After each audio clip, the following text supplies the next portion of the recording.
Good afternoon, faculty, parents, students, and members of the Samuel Fuller community. My name is Amanda Leighton. Thank you for coming today. The debate on classical literature and whether it should be read and taught in today's school is a very important issue. Many people argue that classical literature is not relevant and can be offensive, and therefore it should be tossed aside and no longer read. Personally, I believe that doing this would be a mistake. Classical literature has so many important values and morals and teaches us much about the past and about our world.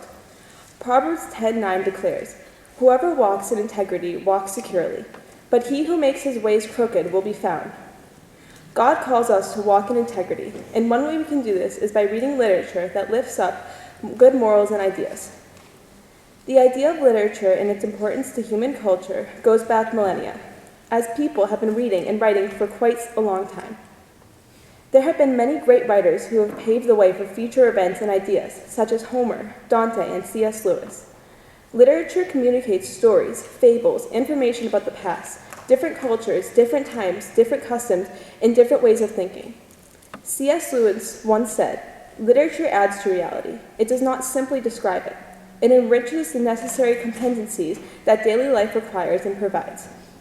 And in this respect, it irrigates the deserts that our lives have already become." Lewis is saying that literature not only tells us about the real world, but it also gives us new information and enhances our minds and our thinking. Regarding literature, there is a debate whether literature is moral or immoral. What I mean by this is that with so many works of literature in this world, it is important to decipher which books are worthwhile to read. Psalm 115, 4-8 states, "Their idols are silver and gold, the work of human hands. They have mouths, but do not speak, eyes, but do not see. They have ears, but do not hear, noses, but do not smell. They have hands, but do not feel, feet, but do not walk, and they do not make a sound in their throat. Those who make them become like them, and they do not make a sound, and so do all who trust in them." In its immediate context, this passage teaches that we should be careful to avoid idols because those who worship and trust in idols become like them. In short, we become what we worship. If we are surrounded by immoral ideas and concepts, we will become even more immoral. On the other hand, if we are surrounded by moral ideas and concepts, we will hopefully become more moral. This even pertains to the very literature we read. Sometimes it can be difficult to see immoral themes in literature due to our sin, but it is very important that we look out for them. However, if we read books with immoral ideas, we will slowly accept these ideas into our own thinking. On the other hand, if literature communicates more beneficial concepts and customs and beliefs, these ideas will slowly integrate into our thinking. Literature can be analyzed in terms of value along the following lines: authorship, vocabulary, style, quality of information, accuracy, and lessons and morals conveyed. In other words, these categories allow us to categorize literature and assess its value. First of all, you can analyze a book in terms of authorship. Learning about the author of a book is important because the background and situation of an author can affect the story. For example, where and when the author lives can dictate what the story is going to be about, or where it is going to take place. Second, vocabulary can help you analyze a book. The vocabulary of a book can tell you much about the background and education of the author. If an author has a highly sophisticated vocabulary, then we can conclude that the author likely had a very good education. In the same way, if an author has a simple vocabulary, we can conclude that the author likely had a simpler education. Next, you can analyze a book in terms of style. By style, I mean how it is written or the way in which the author writes. Style can show much about what the author is trying to convey in their writing. For example, an author who writes a book in a very formal, eloquent style is most likely trying to set forth an intellectual and scholarly book. On the other hand, an author who writes a book in a very informal style is trying to set forth a more casual and simple book. Another way you can analyze a book is through its quality of information. In other words, the importance and relevance of the information conveyed by the author. When analyzing a book in this way, you can ask yourself questions like, is the information in this book going to benefit me as the reader, or is it relevant to other readers? Also, the accuracy of a book can help you analyze its value. By accuracy, I mean, does this book line up with reality? and also with past events. A book's accuracy can also help you assess whether it is beneficial or not. Books that are not accurate are more likely to be disadvantageous to read. Lastly, the lessons and morals conveyed in literature can help determine the value of a book. If the themes in a book are noble, excellent, and virtuous, then the book is more likely to be a beneficial book to read. On the other hand, if a book conveys evil and immoral themes, it will most likely be an unsuitable book to read. C.S. Lewis states, "Since it is so likely that children will meet cruel enemies, let them at least have heard of brave knights and heroic courage. Otherwise, you are making their destiny not brighter but darker." Lewis is saying that the morality and virtue of a book and its themes can significantly affect the reader in their life. They can illuminate and inspire, or they can discourage and dishearten. Reading is highly beneficial to the formation of one's intellect. Literature has always been a huge part of human culture, and what you read can significantly influence your character and your understanding of the world around you. Reading in general is very important to our brain power and thinking. Reading improves your intelligence, strengthens your vocabulary, can help you reduce stress, and increase your reasoning abilities. The type of literature you read also plays a big part in your moral compass. The most beneficial literature communicates sound morals, virtues, accurate history, and beliefs. As a result, one should strive to find and read literature with these qualities. While discussing the idea of literature, it is important to determine the important values that are associated with literature and their definitions. First of all, literature itself is defined in the Oxford Languages as pieces of writing that are valued as works of art, especially novels, plays, and poems, in contrast to technical books in newspapers, magazines, etc. The word literature comes from the Latin word literatura, which means learning, or writing grammar. This Latin word, in turn, is derived from the Latin word littera, which means alphabetic letter. Two major subsets of literature as a whole are classic literature and modern literature. Classic literature is literature that is well known, written in the past, and widely regarded as moral and virtuous. Language Humanities defines it as, classic literature is a collective term for works of literature that transcend time and culture to have a universal appeal. On the other hand, modern literature is literature that has been written more recently and is not as widely known. It focuses more on current issues and less on things of the past. Poem analysis describes literary modernism as the literary movement and is characterized by a break with traditional ways of thinking. Another important term to define is virtue.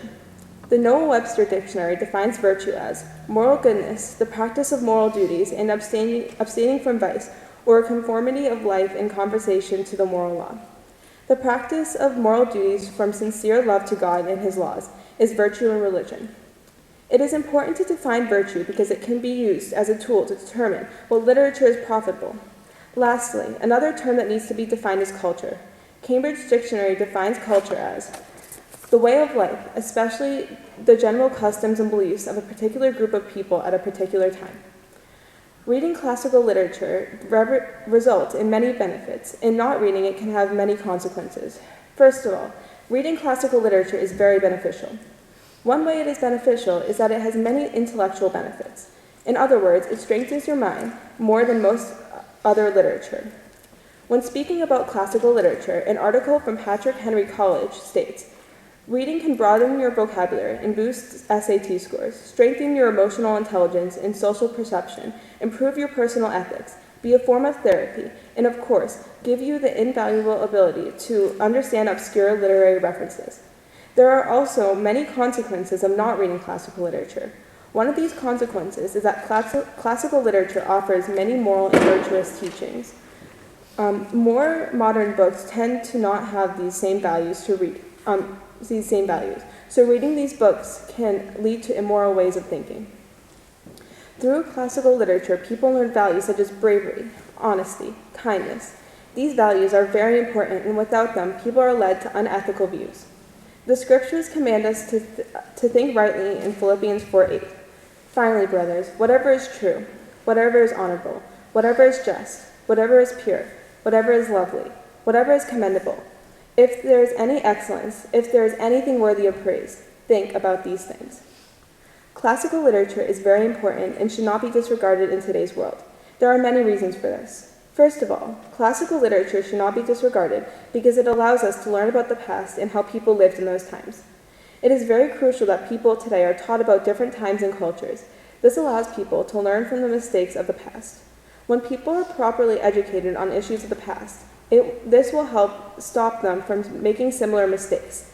This also allows them to imitate the great accomplishments of history. Classical literature and history clearly have an important connection. An article from Language Humanities states, "The main connection between literature and history is that literature is used to report and represent history. The two are, therefore, intertwined with one another. Literature is one of the main sources of information that reveals to us the unknown things of history. There are many great works of literature that give detailed representations of historical time periods. These works of literature allow the modern world to get a glimpse of past lives and events. One example of this is in the book The Great Gatsby. The Great Gatsby illustrates its own distinct historical time and calls us to learn from it. It conveys what high-class life was like in the 1920s and how people were more concerned with their own interests than anyone else's. In The Great Gatsby, F. Scott Fitzgerald writes, "They were careless people, Tom and Daisy. They smashed up things, then retreated back into their money, and let other people clean up the mess they had made." This quote shows the theme of the different classes in the 1920s and how high-class people were very careless and self-centered. Livy states, "There is this exceptionally beneficial and fruitful advantage to be derived from the study of the past, that you see, set in a clear light of historical truth, examples of every possible type.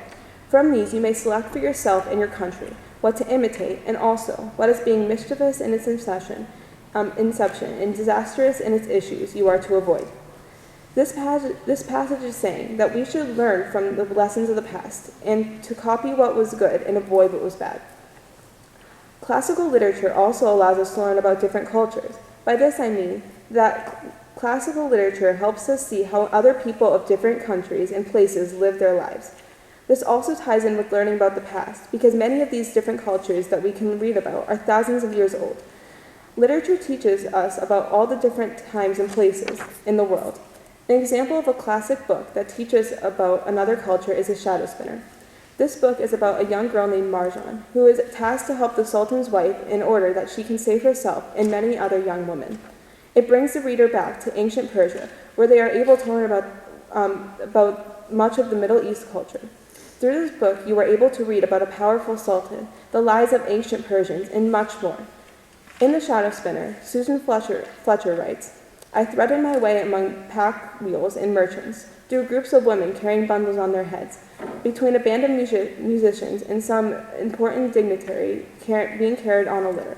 This passage opens readers' eyes to a busy street in ancient Persia, where there are all different types of people selling things, buying things, playing music, walking around, and much more. In other words, this passage shows how classical literature can illustrate past and unfamiliar cultures. Lastly, we should not disregard classical literature because it communicates to us moral values and virtues. It is extremely important that we read books with moral themes because the type of literature you read can affect your mindset and your actions. We as fallen humans are easily led astray by the things of the world. Literature is an example of something that can do this. If we read books that have immoral ideas or themes, these ideas and themes can slowly sink into our hearts and we can start to believe them. An example of immoral literature is The Age of Reason by Thomas Paine. This book directly attacks Christianity and it questions the legitimacy of the Bible and religion. In The Age of Reason, Thomas Paine writes, "My own mind is my own church. All national institutions of churches, whether Jewish, Christian, or Turkish, appear to me no other than human inventions set up to terrify and enslave mankind and monopolize power and profit. This is clearly against Christianity, as it says that people should rely on their own thoughts and ideas, and that religion is an evil practice that was made to control. This is false, and reading such things can bring the reader to believe immoral ideas. On the other hand, literature can also lead us to moral and virtuous ideas and beliefs. Literature can teach the reader all different types of concepts that guide them to righteous beliefs and truths. In other words, there are many different types of literature, and these different types can have an effect on the reader. This is why we must evaluate what books we read, because literature has the power to change you and your ways of thinking. An article from the Northeastern University, London, says, literature holds the ability to incite change in thought, which can change default action, which can then cause pragmatic change, whether externally or internally. Thus, literature has the power to drastically change a person's thoughts and ideas. 2 Peter 1:5 says, for this very reason, make every effort to supplement your faith with virtue and virtue with knowledge. In other words, followers of Christ are called to grow in wisdom by seeking out virtuous and righteous things. This ties in with literature because literature can teach us such virtues and righteous things and perhaps lead us closer to God. Classical literature is an example of literature that has moral ideas. Classical literature often teaches such virtues as honesty, kindness, generosity, integrity, honesty, and many more. An article from Thrive Global says, you'll learn that you have inner resources of strength and values that will help you get through difficulties and conflicts. Reading about the fictional stories of characters who made the right choices in hard situations will help you stay true to your own moral compass. Literature that includes characters with virtues such as strength and bravery teaches the reader to imitate these virtues. One example of a great work of classical literature that teaches the reader many good morals and values is Uncle Tom's Cabin by Harriet Beecher Stowe. This book follows a black man named Tom who lived as a slave in the mid-19th century. Tom faces many hardships that go along with slavery, but he stays brave, kind, and a witness to Christ. He is one of the many great classic characters that should be esteemed and imitated. Harriet Beecher Stowe writes, Tom opened his eyes and looked upon his master. Ye poor miserable critter, he said, there ain't no more you can do. I forgive you with all my soul. In this passage, Tom is getting brutally beaten, but he still forgives his wicked master. This is so incredibly powerful, and we are able to see Tom's kindness and love for God and his creatures through it. Uncle Tom is clearly a character that we should imitate because of his virtue and his strength. Many people argue that classical literature should not be read or taught because it is no longer relevant to today's world. An online article from Metamedia states, while classics may have been an excellent example in the past, they are not a good replica of the present. Today, the modern-day human is not venturing out west on horse and buggy or is going through the Great Depression. In some ways, I agree with this. There are definitely many concepts in classic books that are not used in modern society. For example, Herman Melville's book, Moby Dick, deals with the business of whaling, which is not in practice in most places in today's world. However, although this may be true, there are many concepts in classical literature that either still appear today or can expand our knowledge of the past. For this reason, I don't believe that we can completely disregard classical literature because of its surface-level relevance.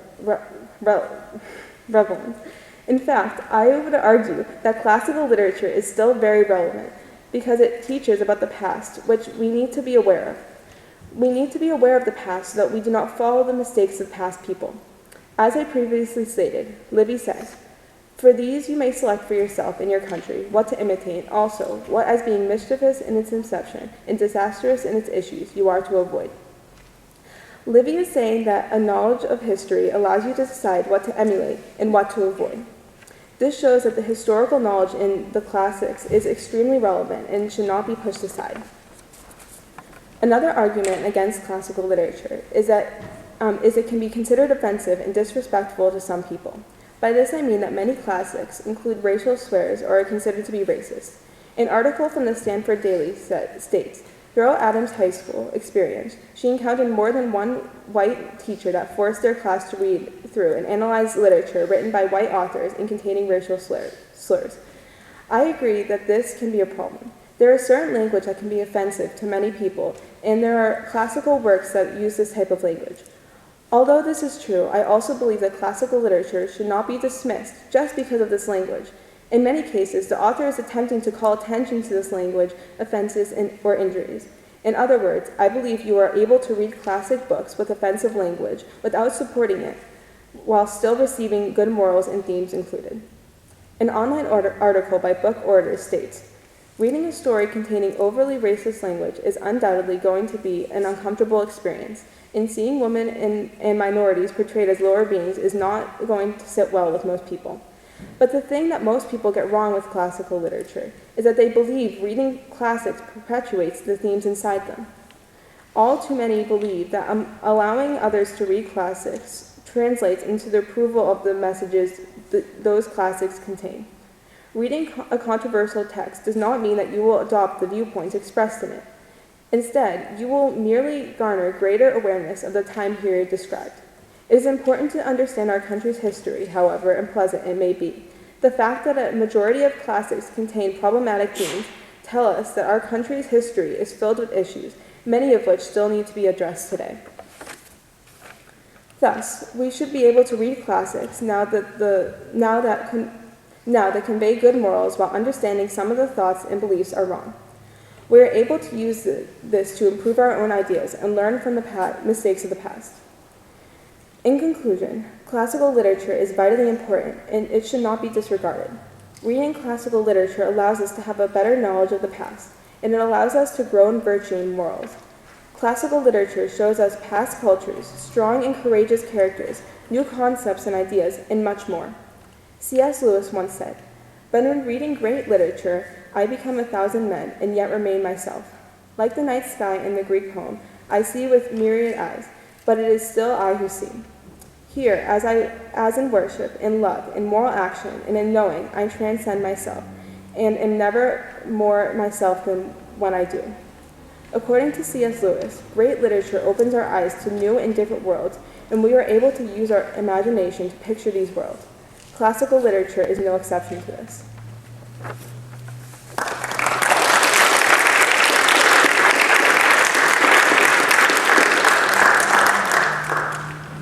Thank you, Amanda. So I do have a question. So you highlighted Uncle Tom's Cabin as an example, specifically with Uncle Tom as being this image of virtue that we should strive to be like. And yet Uncle Tom's Cabin would also be a work that certain groups would feel that it's too offensive, and so therefore it's a detriment. So how would you address, what do you think Harriet Beecher Stowe is attempting to address with that? So highlighting Tom's virtue, but what is she also trying to address in the book itself? Why she uses that language?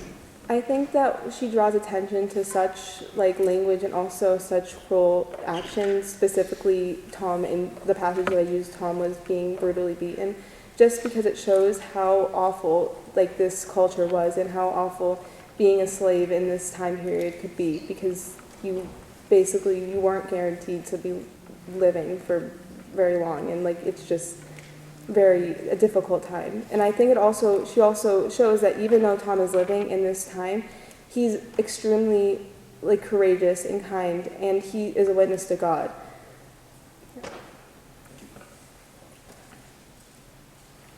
What would be an argument that an opponent would make, or who do you see as your opponent in this argument? I guess what I'm asking is, what does the word instrumental mean? Are you suggesting that it is vital and irreplaceable, or that it is something that we should consider doing? Okay. I would say, I think that what you're trying to ask is who is saying that we should disregard class? Yeah, okay. So basically, I would say that in most public schools today, there's been a push to get rid of certain books just because of certain things, for example, that they can be have racial language and that they aren't super relevant. But I'm arguing that shouldn't be. We shouldn't just push them aside and get rid of them in libraries and schools and education just because of this. Yeah, so Amanda, my question, so there's the modern literature and there's classic literature. So would you say that a modern work of literature could also hold forth courage and honesty and truthfulness? So what if someone said, why does it have to be old? There's books now that uphold those virtues. I would say that I believe that modern literature, there's many examples of modern literature that are definitely moral and virtuous and have characters with such values. But I would also say that there's many modern books that don't have these values and are actually pushing against Christianity and arguing for things that are against God. But classical literature, although there might be most classical literature, I would say, has moral concepts and ideas and can improve your values and push you towards Christianity. Although maybe there definitely are examples of classical literature that might not do this, it might do the opposite, or are amoral, which is like neither, like it doesn't really have, it doesn't push for either side. But I would say that classical literature is more in the realm of moral and virtuous.